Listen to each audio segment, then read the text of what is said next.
Hello, what's up guys? Good evening. Nandito po ulit tayo sa kusina para magluto ng ating dinner for tonight. Okay guys, so ayan po, nakahanda na po ang lahat ng ating mga ingredients.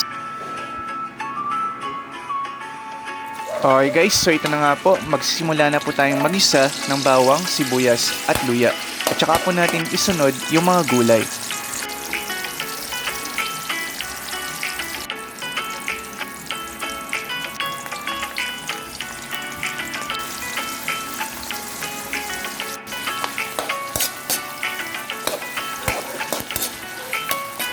So ayan po, halu-haluin lang po natin ito ng maayos hanggang sa lumambot. Okay, so at sa bahaging ito, nag-add na po ako dito ng 1 cup of water at saka ko po inilagay yung Mickey.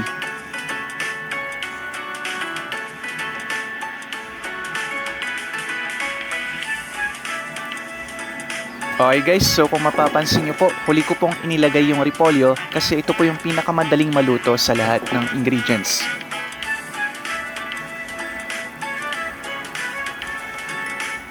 Okay, so ito na nga guys, luto na ang ating dinner for tonight, ang Mickey Gisado.